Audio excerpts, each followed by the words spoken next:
happy new year, a blessed new year, a healthy new year. This is Mikhail Tank with the Archetypal Mosaic. And this is going to be a brief solo show about my two hardcover coffee table books with depth, kind of a mini-series, Magic Summer in Japan and Magic Winter in Japan. I'm currently in Japan, and both of these books I wrote during my vacations, my summer vacation and my winter vacation.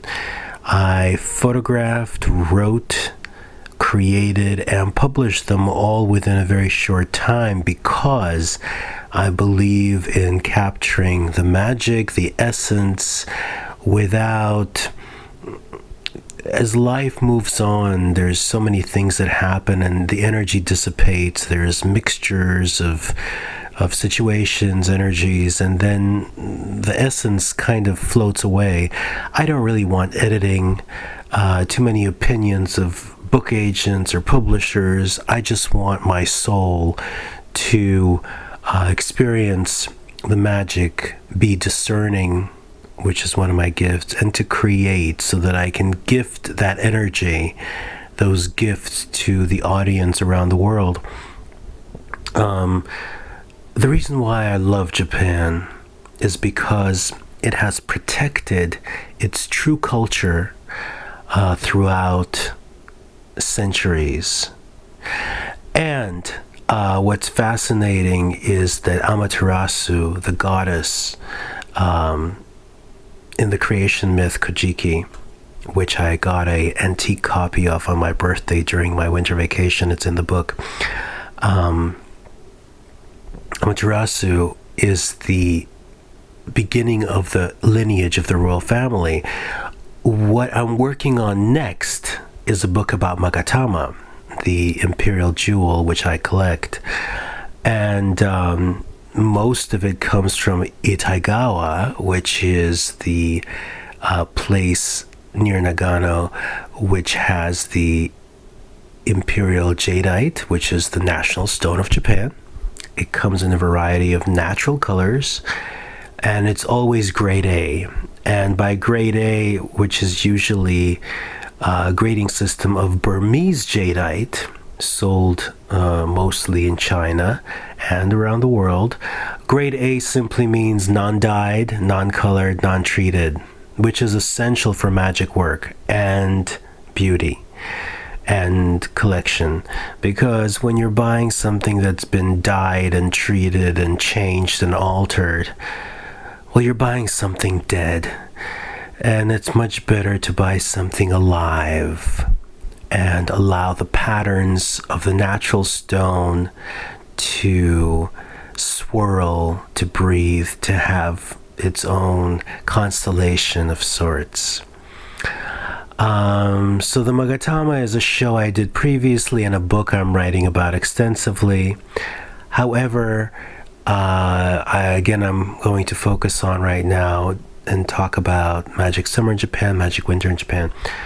So Magic Winter in Japan that just came out is a hardcover with over 100 pages. A lot of them are photographs, a few semi-essays, and a lot of thought and feeling, and especially again about the protection of the culture.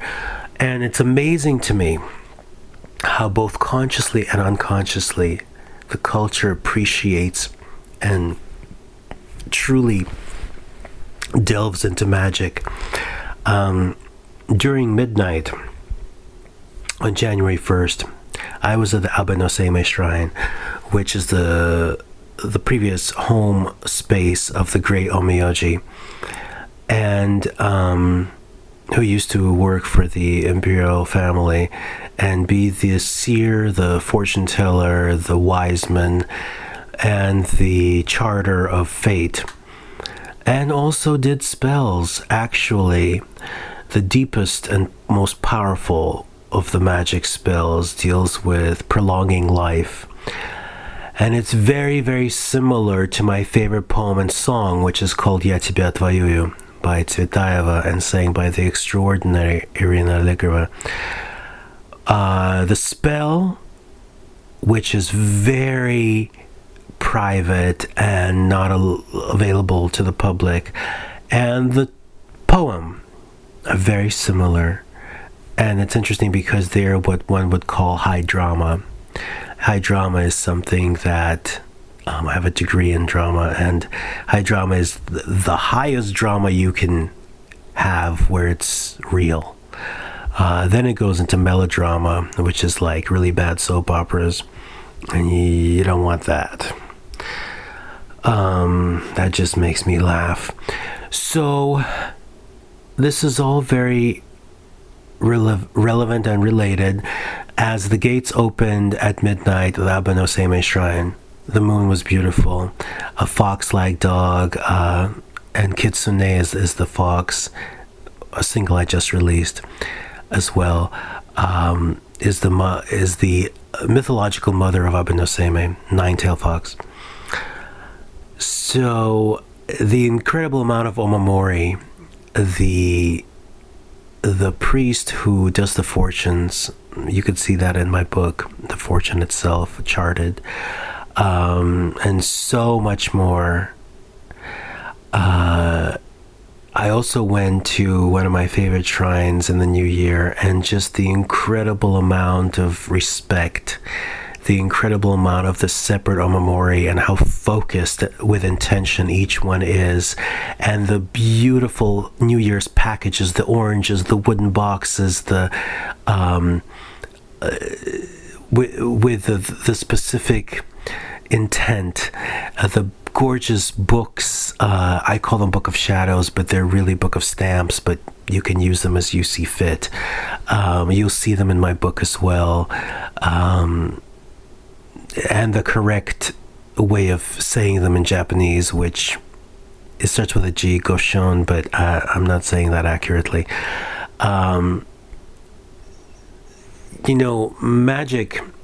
Magic is very different than what's disliked or despised by the Christian religion. It's not evil, it's not negative. Sometimes it is dark, but it's only for the benefit of protection. So magic is not meant to create things selfishly against others, which is the denotation, the connotation that some religious people have. And when it is used in that way, it is not a positive thing. However, when it is used wholesomely, collectively, spiritually, and for the good, just for the good, for healing, for protection, for wish fulfillment, without stepping on someone or hurting something, then it's the good kind of magic. Healers are that. They don't need to hurt someone or something in order to heal someone or something. You just heal. You just do good. So there's a tremendous amount of Japanese magic that's active, that's so alive in this culture, but it's not really spoken of publicly. It's done. There's so much beauty and elegance in this, which is not really... I think people are not aware of it, or maybe they come to Japan, they collected omamori as a keepsake or a souvenir, and of course that's lovely to have, but to understand the value of each omamori is very similar to how you use a wand or a spell. Everything has an intention. Everything is very specific and never meddled. For those who practice and like to kind of mix everything together and say everything is the same and equal and all is the same, well, it doesn't work like that. It just doesn't work. Everything is specific and separate. It can work together, but the value of everything is specific and filled with the intent for a specific purpose, and the color and what's inside and the scent and how it's weaved and how it's protected, and the timing of it and everything about it is specific to something beneficial, and all of that is very, very, very beautiful. It saddens me that I was walking to a gorgeous ritualistic temple to enjoy this beautiful magic, and there was somebody with a giant dictaphone or megaphone or whatever you call those gigantic things from abroad, screaming that everyone should believe in one specific past human. And it was sad, because there's this unawareness and this disrespect for this extraordinary culture, which has been protected, which I always wish for it to be protected. And, I think it's really important to open your eyes, to look deeper, and to really appreciate the beauty of something that's been around for this long. Because my soul and my beliefs are very similar to the older Japanese beliefs, to Shintoism. Just naturally similar. And I collect magatama, and this is all actually very natural. I'm not a fan. I'm a worker. And this is a soul thing. This is not, let's make a buck with a book, and let me be a fan of this stuff and look at it from the outside. That's not what's happening here. So I hope that maybe you can enjoy these books. The hardcovers are the beautiful ones. Yes, they're available in Kindle format. They're available in paperback. And I'm not saying anything bad about those. Those are lovely. But the hardcover of both is really, really beautiful. Those are my favorites. I like hardcovers because they're basically like coffee table books, like I mentioned, and they're just lovely. The photo, they're both my favorite photos. The cover art of the new book, Magic Winter in Japan, I took on my birthday at the Silver Temple, and it looks just like the Izbushka of Baba Yaga, in the forest. It really does, and it was a gorgeous day.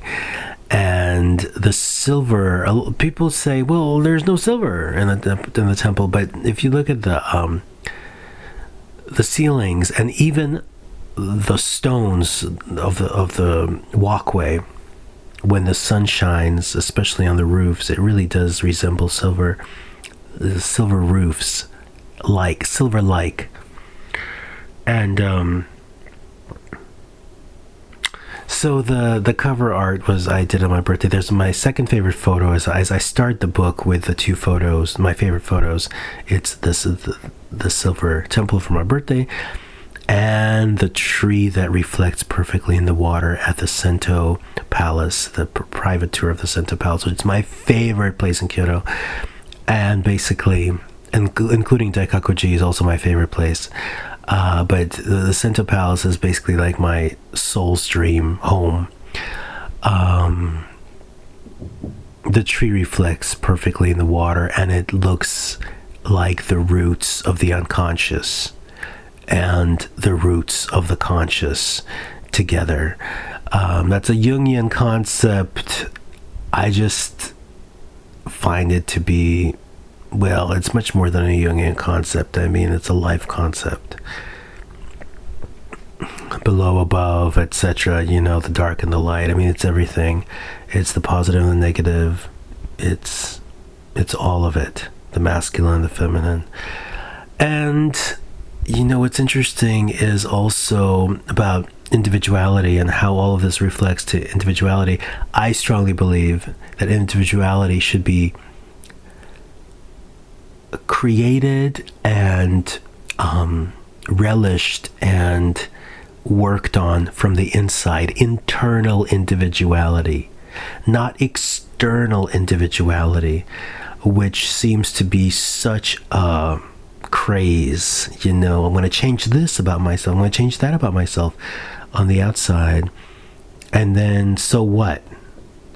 As long as the change on the outside is necessary on the inside, that's one thing. But if you're just changing things on the outside, that's just surface stuff, So all of this stuff, the books, the magic, the photos, the writings.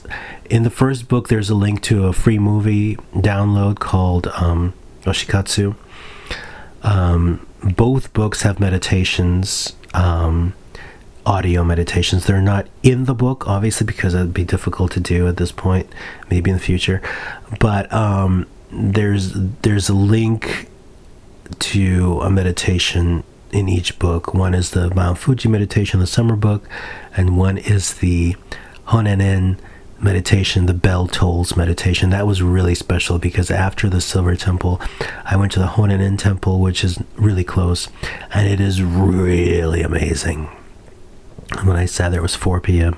The bells tolled, and I just sat in the corner, and I just recorded whatever came out of my mouth, and the bells just accentuated it, or it just so happened that it appears they accentuated it.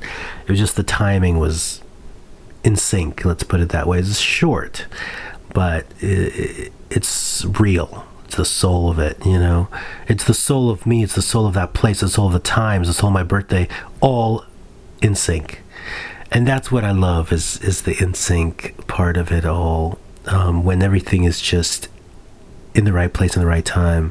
And those moments are the ones I want to share with the world. I don't want to fake them. I don't want to recreate them. I don't want to deliberate upon them or get people's editing advice, trying to change them. I don't care. I want to deliver the essence of that perfection. And that's exactly what these books do. They're beautifully bound. They're wonderfully made. The hardcovers are available currently only on Amazon.com US, shippable worldwide. And then the Kindles and the paperbacks are available elsewhere. So if you want to get the hardcover, check out Amazon.com, the US version. I think it might be available on a few other world Amazon sites. Thinking, what else? This is all stream of consciousness. I just felt like I should discuss the books. They're very special. It's not a money grab. It's a true soul gift. They are worth what I'm charging. And let's see, before I finish this, I'm just asking myself, is there anything important that I'm missing here? And I don't know the answer. All I can say is I hope you enjoy the books, and I hope that I write and create a great one as the next one. And again, that one is going to be about Magatamas. So again, peaceful blessings for the year ahead and for all years ahead. And as I write in the new book, there's one thing which lowers magic, and that's tackiness. Tacky questions, tacky comments. I had a few of them come into me in the beginning of this year, and they kind of pissed me off. So I just want to wish everyone a year without tackiness. I hope that nobody's tacky to you, and I hope that you're not tacky to others, because having respect and having kind of a high value system of thought and questions and showing respect when you speak to people from your soul allows for creation to occur, creativity, beauty, and tackiness is just low-end stuff. Sometimes it's spiteful, envious, whatever it is, it's just low-end. So a year without tackiness, a life without tackiness, that's what magic is all about. Many blessings. Signing off, Mikhail Tank.